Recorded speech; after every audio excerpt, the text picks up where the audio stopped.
Iyan, good morning. Magluluto tayo ng miniswahang bola-bolang bitbit guys. Yan. Yan yung ating gagamitin isda at ating ano muna ito bibiyakin at hihimayin ko. Okay, yan.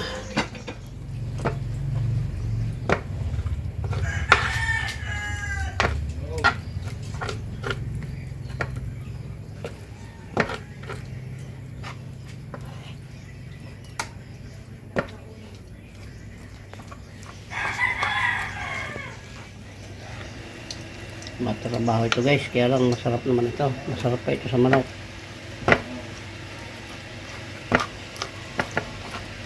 Hindi nasasama tinik niyan. Tinik niyan guys, yan. Yung naiwan na sa katawan.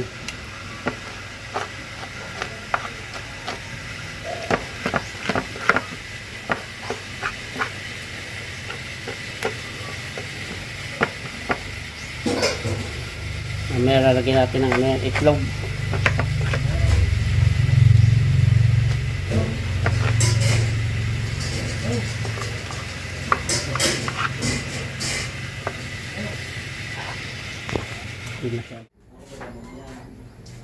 Yan guys, yung laman, yung nakuha kong laman, lalagyan natin ng ano yan, kaunting harina sa itlog, tapos ipipirituhin natin guys bago natin yan ibubula-bula sa patula, igigisa sa patula.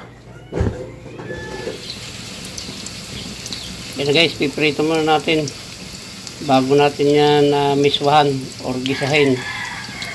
Ano lang, yung mild lang na pirito. Double purpose to guys, yung pinakakatawan niya ipapakain natin sa aso. Yan o. Yun, pinakulong ko muna at pakain sa aso. Patayin natin yan. Yan yan. Mga ano lang siguro magagawa to guys, mga 9 na piraso siguro. Pwede na yan, maliit lang naman yung patula. Yan guys, pituhin mo natin. Mamaya babaliktad na natin yan.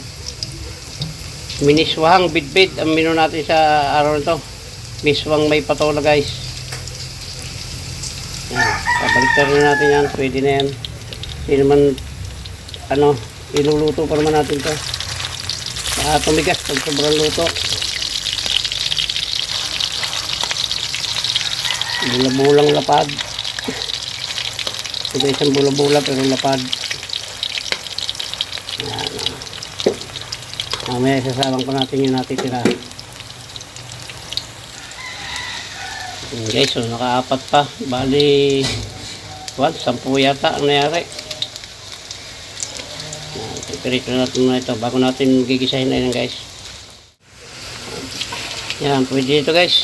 Hindi naman kailangan yung lutong-luto. Isasalang pa natin yung natitira. Yan, masarap to guys. Masarap pa ito sa manok. Meron palang galadok ni Dundun eh. So guys, yung ating mga sangkap na gagamitin, no? Of course, sibuyas, bawang, luya, siling pamaksiw or panigang, patola, ayun, biswa, saka yun yung ating bidbid na pinarito, at siyempre bitsin, paminta. Yan lang guys, at anuhin ko muna itong patola para dire-diretso tayo.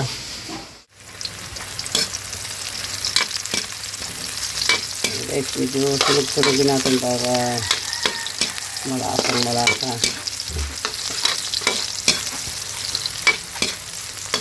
Ayan.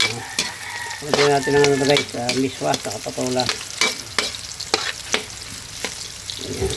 Ayan. Lagyan natin ng sabaw.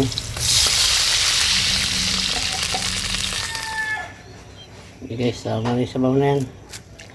Lagyan natin ng matapang-tapang na paminta. Siyempre ang ating pampalasa.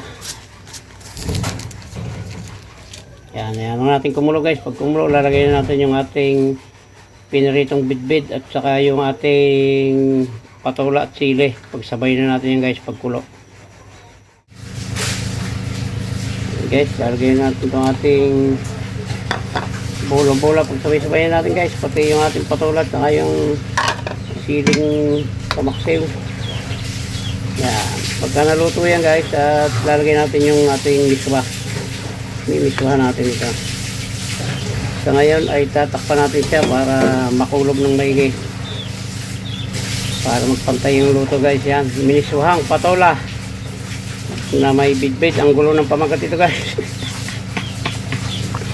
Minisuhang bidbid na may patola. Yung pala ang tama. Minisuhang bidbid na may patola. Ayan. Tatakpan natin guys. Ayan guys. Maluluto na itong ating kwan. Lalagyan natin yung miswa. Dalawang miswa lang para hindi masyadong lumapot. Hindi tayo umalis.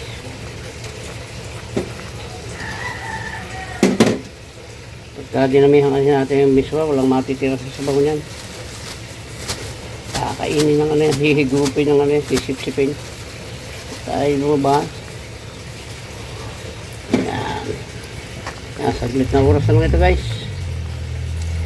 Titikman natin yung ano, may asin na ito eh.